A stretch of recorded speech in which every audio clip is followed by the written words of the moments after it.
नमस्कार, मैं ऋचा सिंह और आप देख रहे हैं सी न्यूज भारत। वक्त हो चुका है न्यूज बुलेटिन का। बुलेटिन में सबसे पहले बात करेंगे बलिया की, जहां गौवंश तस्करों पर मेहरबान एसओ 24 घंटे बाद लिखा मुकदमा। आगे चर्चा करेंगे बुलंदशहर की, जहां सपा की प्रत्याशी अर्चना पांडा ने लगाया भाजपा पर अभद्रता करने का आरोप। साथ ही बात होगी उन्नाव की, जहां ओवरलोड वाहनों के खिलाफ चलाया गया अभियान। और भी तमाम खबरों पर आइए विस्तार से करते हैं चर्चा। खबर बलिया से है, जहां एक तरफ प्रदेश के मुख्यमंत्री योगी आदित्यनाथ ने गौवंश तस्कर व बूचड़ खानों को बंद कराने के लिए अपनी पूरी ताकत झोंक दी है, वहीं बलिया जिले में थाना फेफना पर तैनात एसओ ने गौवंश तस्करों को बचाने के लिए उच्च अधिकारियों के ट्विटर पर झूठी जानकारी दे रहे हैं और एसपी बलिया को भी गुमराह कर रहे हैं। तभी सी न्यूज भारत के संवाददाता राजू गुप्ता ने इस खबर को अपने चैनल पर प्रकाशित किया, जिसकी जानकारी होते ही एसओ ने अपने बचाव में 24 घंटे बाद ही गौवंश तस्करों के खिलाफ मुकदमा दर्ज तो कर लिया, लेकिन अब भी किसी की गिरफ्तारी नहीं हुई है। इससे साफ जाहिर होता है कि तस्करों को छोड़ने के लिए एसपी की आड़ में नया खेल खेलने की तैयारी की जा रही है। बलिया से सी न्यूज संवाददाता राजू गुप्ता की रिपोर्ट। खबर बुलंदशहर से है, जहां यमुनापुरम स्थित मॉडर्न पब्लिक स्कूल पर बनाए गए मतदान केंद्र पर समाजवादी पार्टी के प्रत्याशी अर्चना पांडा ने भाजपा कार्यकर्ताओं पर अभद्रता करने का आरोप लगाया है। ऐसे में आइए जानते हैं उन्होंने क्या कुछ कहा। आपके साथ अभद्रता की गई तो क्या मामला है पूरा? सर, यमुनापुरम में मैं गई थी पोलिंग बूथ इंस्पेक्शन के लिए, तो वहाँ पे मैंने देखा कि 50 मीटर की दूरी पे बीजेपी का झंडा लगा हुआ गाड़ी, अब बीजेपी के झंडा, फ्लैग, बहुत सारे इंस्ट्रूमेंट जो कि आचार संहिता का धज्जी उड़ रहा है शरेआम। पुलिस वहाँ पे भारी मात्रा में उपस्थित है, भारी मात्रा में पुलिस फोर्स वहाँ पे उपस्थित होते हुए भी बीजेपी का प्रत्याशी खुद बीजेपी का गमछा झंडा लेके उतर रहे हैं। जब मैंने ऑब्जेक्शन किया तो ऊपर का जो दुपट्टा था उन्होंने फेंक दिया, फिर वो भगवा गमछा रह गया। गाड़ी में भी लगा हुआ है, गाड़ी का वीडियो भी है। जब मेरे किसी सहयोगी ने वीडियो बनाने की कोशिश की तो उन्होंने उसका फ़ोन छीन लिया और मेरे साथ तू तड़ाक बदतमीजी करते हुए मेरे चेस्ट तक उन्होंने हाथ लगा के आए। भारी मात्रा में पुलिस, महिला पुलिस भी उपस्थित थे, उन्होंने भी प्रोटेक्शन, जब हो गया घटना तब वो प्रोटेक्शन में बीच में आ रहे हैं सर, जो कि बहुत ज़्यादा लोकतंत्र की हत्या और भरी समाज में एक महिला के साथ अपमानित, मतलब इतना अपमानित किया गया है। मैं शब्दों में उसको, मैं इस हालत में भी नहीं हूँ कि मैं बूथ की इंस्पेक्शन कर सकूँ, फिर भी मैं हिम्मत करके, क्योंकि मेरा इलेक्शन ख़राब करना इनका इंटेंशन है, फिर भी मैं हिम्मत करके एक एक जगह पे अपनी सिंगल ही आ रही हूँ। इन्होंने मुझे हर जगह से जाने से रोक रहे हैं, आने से रोक रहे हैं। परसों मेरी गाड़ी घर लिया था, 200 से 300 लगभग इनके कार्यकर्ता ने घेर के मेरे साथ अभद्रता किया गया था, आज भी किया गया। मुझे तो बाहर निकलने के लिए भी डर लग रहा है। ये पार्टी के अलावा आपको जनता पे कितना यकीन है? सपोर्ट करिए अपनी जनता पे। हाँ, जनता पे पूरा भरोसा है मुझे। इधर अफसरों का ये कहना है कि आपके द्वारा प्रायोजित ये वीडियो है। सर, गाड़ी कैसे प्रायोजित की जा सकती है आप बताइए सर? 50 मीटर की दूरी पे एक स्कॉर्पियो गाड़ी नंबर के साथ, वो कैसे प्रायोजित? ब्लॉक प्रमुख उसमें लिखा गया है, ब्लॉक प्रमुख, कहीं पे भाजपा मंत्री लिखा जाता है। हर बूथ के सामने आपको कहीं ना कहीं गाड़ी दिखने को मिलती है। मामले की शिकायत की आपने? मैं किसी से नहीं सर, मैं अभी पहले तो बूथ इंस्पेक्शन कर रही हूँ। मैं नहीं चाहती कि मेरा इलेक्शन किसी भी हाल में ख़राब हो। जैसे ही इस काम से मुझे फ्री हो जाऊँगी मैं ज़रूर जाऊँगी इसकी शिकायत। शुभ नाम आपका? अर्चना। बुलंदशहर से सी न्यूज संवाददाता नितिन सिंह राजपूत की रिपोर्ट। खबर जशपुर से है, जहां कुनकुरी में आए दिन आगजनी की बड़ी घटना से परेशान नगरवासियों ने विधायक से अग्निशमन वाहन यंत्र की मांग की थी, जिसको लेकर विधायक यूडी मिंज ने गुरुवार को नगरवासियों की मांग को पूरा किया। अग्निशमन वाहन यंत्र के लोकार्पण के दौरान विधायक यूडी मिंज एसडीएम अजय किशोर लकड़ा ने हरी झंडी दिखाकर नगर भ्रमण के लिए रवाना किया। जो रात में हम लोगों को काफ़ी उसकी ज़रूरत रहती है और उसको हम लोग के लाभकारी भी है। कुरकुरी के लिए एक 7.5 करोड़ रुपए का इंटरस्टेट बस स्टैंड की स्वीकृति आ चुकी है और बहुत जल्दी उसका भी कार्य प्रारंभ हो जाएगा। बस उसका टेंडर लगने जा रहा, थोड़ी सी जगह की बात थी और बहुत जल्दी पूरा हो जाएगा। आने वाले समय में हमारा जैसे कुरकुरी विधानसभा जशपुर जिला किसान बहुल क्षेत्र है, तो एग्रीकल्चर कॉलेज की शुरुआत हो चुकी है, एक बैच निकल गया है और हार्टिकल्चर कॉलेज का बैच अभी सेकेंड ईयर, थर्ड ईयर उसका चल रहा है। प्राप्त हुआ है। इसके लिए जो प्रयास हमारे आदरणीय विधायक जी ने किया है निश्चित रूप से प्रशंसनीय और सराहनीय है और इससे क्षेत्र की जनता को सुविधा मिलेगा। और इस अग्निशमन वाहन के लिए कुनकुरी क्षेत्र के समस्त नागरिक बंधुओं को बधाई और शुभकामनाएं देते हुए मैं अपनी वाणी को विराम देता हूं। धन्यवाद। जशपुर से सीनू संवाददाता दीपक वर्मा की रिपोर्ट। खबर पीथमपुर से है, जहां औद्योगिक क्षेत्र स्थित केस कंस्ट्रक्शन द्वारा सीएसआर के तहत कौशल विकास संबंधी पहल का संचालन किया गया। सीएनएच इंडस्ट्रियल के तहत global brand case construction equipment क्षेत्र में केस स्किल डेवलपमेंट सेंटर के जरिए विभिन्न कौशल विकास पहलों का संचालन कर रहा है, जिसके तहत हुनर पहल से संबंधित गतिविधियों के लिए सफलतापूर्वक 1 वर्ष पूरा कर लिया है। ऐसे में आइए जानते हैं केंद्र संचालक ने क्या कुछ कहा। जो यहाँ ट्रेनिंग हुई आपकी, किस तरह की ट्रेनिंग हुई और क्या क्या सीखा आपने इस ट्रेनिंग में हमने बैको लोडर चलाना सीखा, बाकी उसकी बेसिक जानकारी मिली हमें, और जिसके बाद हमें कंपनी ने रहना खाना प्लस सभी फ्री दिया। जिसके बाद फिर हमें जॉब दिलाई, तो हम अभी गुना में कंस्ट्रक्शन में कार्य कर रहे हैं, प्रेम कंस्ट्रक्शन में, जहाँ हमें 10,000 रुपये पर मंथ सैलरी मिल रही है, जो हम घर वालों को दे रहे हैं। कितने दिन की ट्रेनिंग हुई आपकी है? ये सर 32 दिन का था हमारा ट्रेनिंग। कहाँ के रहने वाले हो? जी हम ब्यावरा से रहने वाले हैं, ग्राम मोया है। आपका नाम बता दो। जी हरिओम यादव। हमारी है वो कॉर्पोरेट सोशल रिस्पॉन्सिबिलिटी के अंतर्गत हो रही है, और जैसा कि हम सब जानते हैं सीएसआर में निःशुल्क ट्रेनिंग और निःशुल्क रहना खाना हम उनको सब देते हैं। और ये बच्चे बिल्कुल गरीब परिवारों से आते हैं, गरीब परिवेश से आते हैं। इनको हम ट्रेनिंग देकर, ट्रेनिंग के माध्यम से एम्प्लॉयबिलिटी स्किल्स प्रदान करते हैं कि ये हमारी मशीन पे तो ट्रेन होते हैं, बट किसी और भी मशीन को चलाने के काबिल होते हैं, क्योंकि हम NSDC national skills development corporation और ministry of skill development and entrepreneurship का जो करिकुलम है उसके हिसाब से पढ़ाते हैं। बिल्कुल न्यूट्रल आपका पढ़ाई कह लें। और फिर हम उनको एक्सटर्नल असेसर से असेस कराते हैं, तो बिल्कुल जैसे एक बोर्ड की पढ़ाई होती है कि बाहर से बोर्ड की परीक्षा होती है, उसको पास करके ये जाके जॉब्स में लग जाते हैं। मैम ड्यूरेशन क्या होता है ट्रेनिंग? इस ट्रेनिंग की ड्यूरेशन 32 दिन की है। 210 घंटे, 110 घंटे हम उनमें प्रैक्टिकल ट्रेनिंग करते हैं, 40 घंटे थ्योरी की ट्रेनिंग है और 40 घंटे आपको सॉफ्ट स्किल की ट्रेनिंग है।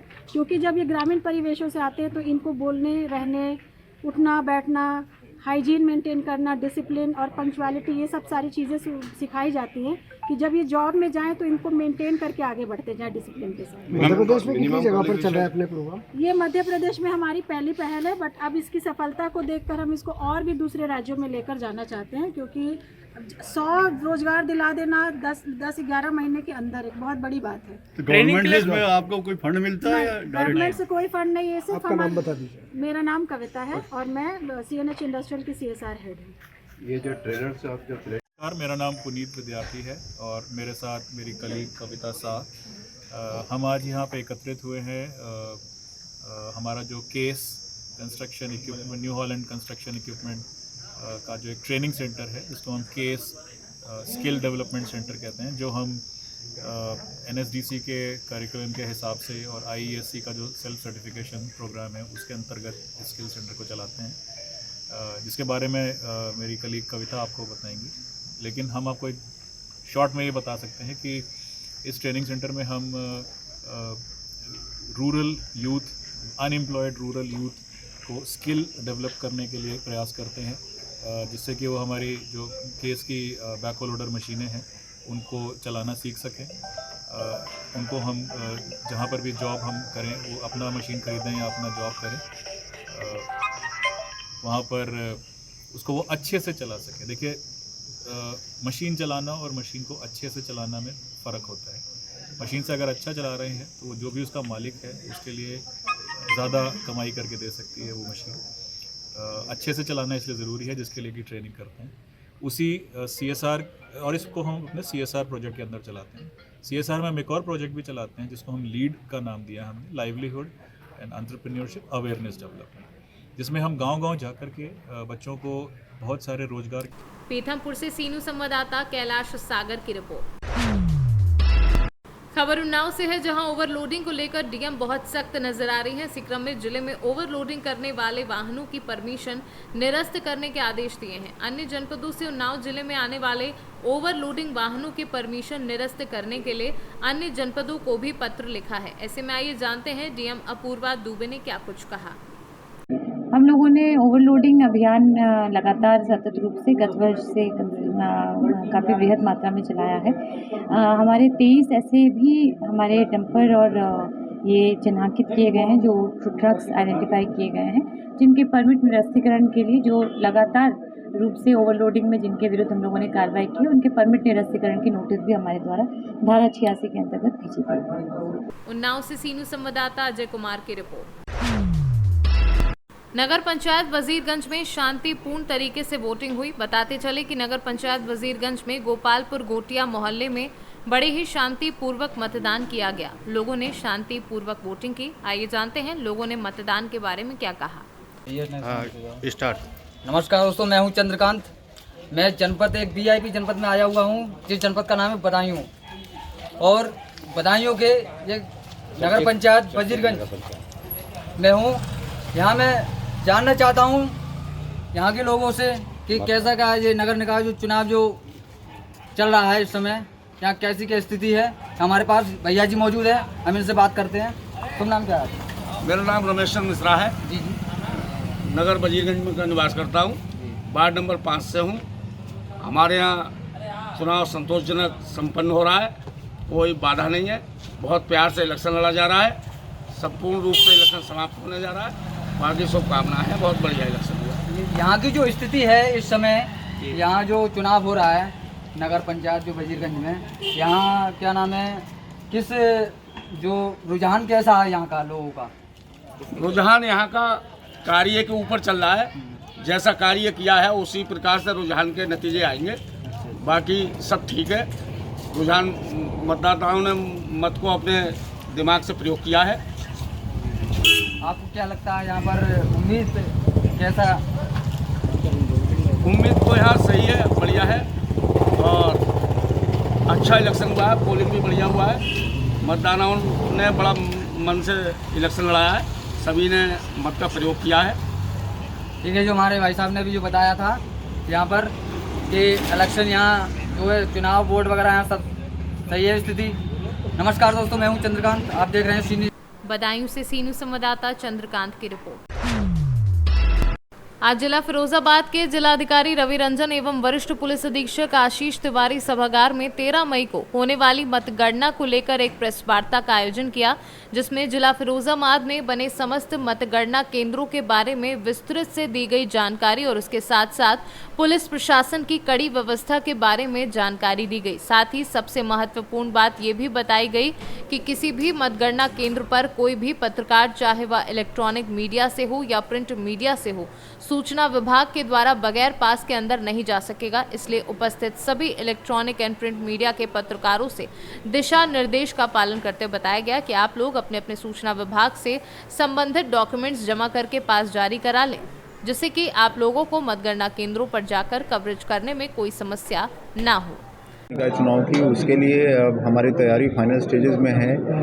जिला प्रशासन की तरफ से सभी जो कंटेस्टिंग कैंडिडेट्स हैं उनके प्रतिनिधियों के साथ एक कल मीटिंग कर ली गई, जिसमें जो भी माननीय आयोग के निर्देश हैं उसके बारे में उनको बता दिया गया और जो पारदर्शी काउंटिंग की जो व्यवस्थाएं की गई हैं उसके बारे में भी उनको अवगत कराया गया है। इसके अतिरिक्त जो हमारे 8 काउंटिंग सेंटर्स हैं और उसमें 822 हमारे जो काउंटिंग पर्सनल हैं उनकी प्रशिक्षण का जो कार्यक्रम है वो चल रहा है और जो भी आयोग के निर्देश हैं उनके हिसाब से उनको जो है गाइड किया जा रहा है कि हम लोग किस तरह से इसको करा लें। सुरक्षा व्यवस्था का जो प्रबंध है वो कर लिया गया है। त्रिस्तरीय जो इसमें सिक्योरिटी अरेंजमेंट्स हैं वो रहेंगी।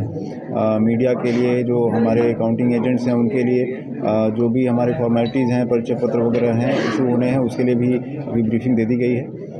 आपके माध्यम से मैं ये अवगत कराना चाहूँगा कि कोई भी अफवाह पे ध्यान न दिया जाए और किसी भी तरह की अफवाह फैलाने पे ऐसे लोगों के विरुद्ध कड़ी कार्रवाई की जाएगी। जो प्रशासन है वो पूरी तरह से पारदर्शी और फेयरली काउंटिंग कराने के लिए प्रतिबद्ध है और उसके लिए सारी तैयारियां हो रही हैं। हमारे सभी काउंटिंग सेंटर्स पे जो तैयारियां हैं वो फाइनल स्टेजेस में हैं। सभी जो हमारे गणना कार्मिक हैं या फिर हमारे जो कंटेस्टिंग कैंडिडेट्स हैं और जो हमारे एजेंट्स हैं उनको किसी तरह की दिक्कत ना हो उसके लिए व्यवस्थाएँ माननीय आयोग के निर्देश के अनुसार कराए जा रहे हैं। फिरोजाबाद से सीनू संवाददाता सन्नेश कुमार गुप्ता की रिपोर्ट।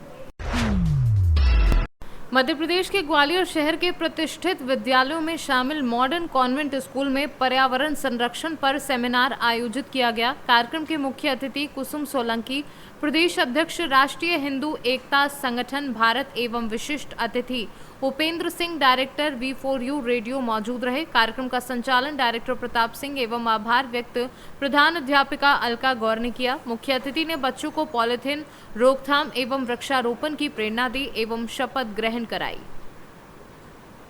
क्या नाम मैडम आपका? जी, मेरा नाम कुसुम सोलंकी है और मैं राष्ट्रीय हिंदू संगठन की प्रदेश अध्यक्ष पद पे कार्यरत हूँ। आज मॉडल कॉन्वेंट स्कूल में आप आए हो, बच्चों को जागरूक किया है। जी, मैं आज मॉडल कॉन्वेंट स्कूल के समर कैंप में आई हूँ और मुझे उनसे मिलकर बहुत अच्छा लगा। बच्चों को मैंने पर्यावरण संबंधी कुछ जानकारियाँ दी जिस पर मैं काम कर रही हूँ पर्यावरण के लिए। तो जिसमें एक पेड़ लगाने के लिए उनको प्रेरित किया, दूसरा नो प्लास्टिक डस्टबिन यूज़ करने के लिए बताया, एटलीस्ट साफ़ सफाई का ध्यान रखें। इस चीज़ के लिए मैंने प्रेरित किया। तो बच्चों ने मुझे प्रॉमिस भी किया है कि मैम बिल्कुल आपके साथ हैं और ऐसा ही हम करेंगे। तो आगे वो मुझे एक फ़ोटो लेके भी भेजेंगे तो मुझे बड़ा अच्छा लगेगा कि मैं छोटे से बच्चों को जागरूक कर पाई। धन्यवाद। पर्यावरण के क्षेत्र में आपके आगे आने वाले समय में किस तरह की योजनाएं आपने बना रखी है कि पर्यावरण के क्षेत्र में और भी जागरूक किया जा सके? हाँ जी, पर्यावरण के लिए अभी सोच रखा है कि जैसे कोई हम लोग बर्थडे पार्टी सेलिब्रेट करते हैं, जिसका मुझे लगता है कि हम होटलों में जाके जब बर्थडे पार्टी सेलिब्रेट करते हैं तो मुझे लगता है कोई भी साक्ष्य हमारे पास नहीं रह जाता है, कोई भी यादगार हमारे पास नहीं रह जाती है। तो हम कम से कम एक पेड़ लगाएं। जब हम उसको फलता फूलता देखते हैं तो बहुत ही मुझे लगता है शांति का अनुभव होता है। और ये ऑक्सीजन का तो हमको वैल्यू तब मालूम चली जब हमने कोरोना काल में इसको फेस किया। तो इसके लिए मैं प्रेरित कर रही हूँ कि कम से कम हम 100 पेड़, अभी हमने गौशाला में महाराज जी से प्रॉमिस किया है कि हम 100 पेड़ आके आगामी ये बरसात के टाइम पे आएंगे और 100 पेड़ तो वृक्षारोपण करेंगे ही करेंगे। पर्यावरण के क्षेत्र में और आपकी कोई पुराने कार्य जो अनुभव आप आम जन के साथ शेयर करना चाहते हैं? जी, मैं पर्सनली शेयर करना चाहूँगी कि एक फार्म हाउस पे जो कि हमारा ही है, उस पे कम से कम 150 वृक्ष वहाँ पे लगवाए हैं, क्योंकि शुरुआत मैंने खुद से ही की।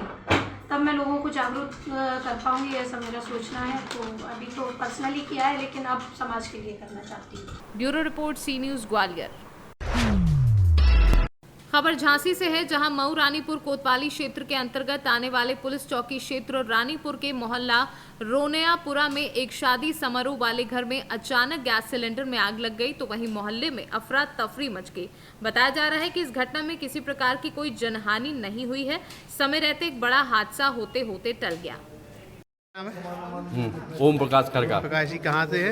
मोहल्ला रोनियापुरा। अभी ये क्या घटना हो गई है? जी, ऐसा हुआ है कि गैस महिलाएं जो है खाना बना रही थी, तो उनके यहाँ शादी थी, तो शादी की वजह से वहाँ जो है महिलाएं खाना बनाई, तो खाना में बनाते समय गैस सिलेंडर लीक कर गया, उसमें आग लग गई। महिलाएं घबरा गई। सूचना किस किस को दी गई? सूचना फायर ब्रिगेड को दी गई, यहाँ 100 नंबर को फोन किया गया। आए थे सभी लोग? आ गए? हाँ, सभी लोग आए थे। आग कंट्रोल में है? हाँ, कंट्रोल में। कोई नुकसान हुआ? कोई नुकसान नहीं हुआ, केवल जो है सामियाना जल गया बस, और कुर्सी मुर्सी वगैरह जल गई। किसके घर में आग लगी थी? राम सहाय लांगे आगे। झांसी से सी न्यूज़ संवाददाता चंदू रायन की रिपोर्ट। खबर झांसी से है, जहां ससुराल आए हुए युवक की सड़क हादसे में दुखद मौत हो गई। तो वहीं परिजनों के द्वारा आरोप लगाया जा रहा है कि उनके बेटे की हत्या की गई है। फिलहाल मामले को लेकर पुलिस जांच में जुटी है। आपको बता दें कि मृतक अंजुल का शव झांसी खजुराहो नेशनल हाईवे पर ग्राम बसरिया के नजदीक सड़क किनारे पड़ा हुआ मिला था। पुलिस ने शव को कब्जे में लेकर कार्यवाही शुरू कर दी है। नाम है दादाजी आपका? हमारा नाम मूलचंद। कहाँ के निवासी हो? क्या घटना घटी है आपके यहाँ? हमारा बच्चा ससुराल गाँव तो। हाँ, ससुराल गाँव तो ससुराल सत्तर ये लोग दीपू और एक लड़का हुआ है, उनका नाम। हाँ हाँ हाँ, दो लड़का है जी। दीपू है और धम्मू है। दो लड़का जी बारात चलवा रहे हैं। हमारे लड़का दीपू धम्मू कौन है जी?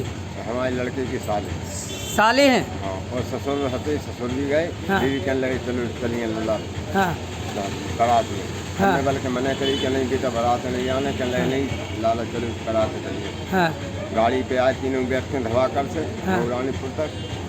मऊरानीपुर से फिर पतौनिया के बारात गए। हमने फ़ोन लगाओ जम्मू को बार बार फोन लगाओ तो कभी तो कौन है हमारी बात कर रहे कह रहे हो पापा आवाज़ नहीं आ रही फिर कह रहे हम बारात में जा रहे हैं पहुँची नहीं आ रहे हल्ला हो रहा फिर कह रहे हम अभी लगाए नहीं तब आ नहीं जाए तो हम 12-1 बजे तक फोन लगाओ इन्हें बताओ ही नहीं है फिर हमने कही तो बताओ हमारी बात कराओ अच्छी तुम कम से कराओ कह रहे ठीक है हम बात करा रहे हैं फिर इसके बाद 1:30-2 बजे पुलिस को फ़ोन पहुँचो हमारे पास कह रहे एक्सीडेंट हुआ तुम्हारे लड़की को पूरा फ्रैक्चर हुआ ये काजल कौन है हमने कहा हमारी बहू है चले वो लड़का एक्सीडेंट हुआ रोड पे हाईवे पे और उधर ही एक्सीडेंट कहाँ पर बता रहे थे? हाईवे पे बता रहे थे कौन गाँव है तो शायद। अच्छा अच्छा हाँ वो मजार के थोड़े बगल से। अच्छा अच्छा वहीं हाईवे पे हो। अच्छा अच्छा गाड़ी रखी थी। तो आपको क्या लगता है कि एक्सीडेंट है कि और कुछ लगता है? तो एक्सीडेंट नहीं लग रहा गाड़ी बिल्कुल खुली नहीं है गिरी नहीं है कचने की फिर आपको क्या लगता है? हमें जी लगता है कि इनने मर्डर किया। किन लोगों ने किया है? दीपू ने और खम्मू ने बाप ने और शांति ने। अच्छा अच्छा कितने लोग शामिल हैं इसमें? 4 लोग शामिल हैं। क्या कोई परेशानी रहती थी क्या पहले से? परेशानी भी तो सास ससुर उसकी जोकत थी कि हम मौली को नहीं पहुँचा अंत बैठा रहे। अच्छा अंत बैठाने की क्या है थी? आपने एप्लीकेशन दिया था? नहीं आपने नहीं दिया। झांसी से सी न्यूज़ संवाददाता चंदू रायन की रिपोर्ट। खबर यूपी के जनपद रायबरेली से है, जहां पर ऊंचाहार ब्लॉक क्षेत्र अंतर्गत गुलाम हसन का पुरवा गांव में गरीब परिवार टूटी फूटी झोपड़ी में पन्नी तानकर रहने को मजबूर है। इन्हें प्रधानमंत्री आवास योजना का अब तक लाभ नहीं मिल सका है। इन गरीब परिवारों को लाभ नहीं मिलने से सरकार की जन कल्याणकारी योजनाओं के क्रियान्वयन पर सवाल उठ रहे हैं। कहने के लिए तो ऊंचाहार ब्लॉक में प्रतिवर्ष सैकड़ों प्रधानमंत्री आवास आवंटित किए जाते हैं, लेकिन कुछ ऐसे भी गरीब हैं जिन्हें प्रधानमंत्री आवास योजना का लाभ नहीं मिल सका है। ग्राम पूरे गुलाम हसन गांव की रहने वाली महिला के घर की हालत काफी खराब है। वहीं पीड़ित महिला का कहना है कि एक टूटी झोपड़ी नुमा घर बनाकर वह रह रही है। घर की छत पर पॉलिथीन बांधकर जीवन जीने को विवश है। क्या नाम है आपका? उषा। कहाँ कौन सा गांव है ये? गुलाम हुसैनपुर। आप छप्पर के नीचे रह रहे हैं, आपको आवास नहीं मिला क्या? नहीं 3 साल हो गए हम बरसात में ऐसे ही रह रहे हैं पानी में। इसकी कभी शिकायत की है उच्च अधिकारियों से? एक बार की है, कोई सुनवाई नहीं हुई। प्रधान से इसकी अभी मुलाकात की शिकायत की है आपने? प्रधान से किए पर प्रधान कहता आएगी आएगी, आती नहीं। रायबरेली से सी न्यूज़ संवाददाता मृदुलेश त्रिपाठी की रिपोर्ट। फिलहाल न्यूज बुलेटिन में बस इतना ही। देश दुनिया की तमाम खबरों को जानने के लिए देखते रहें सी न्यूज़ भारत। हर खबर आपके साथ, आपके हाथ।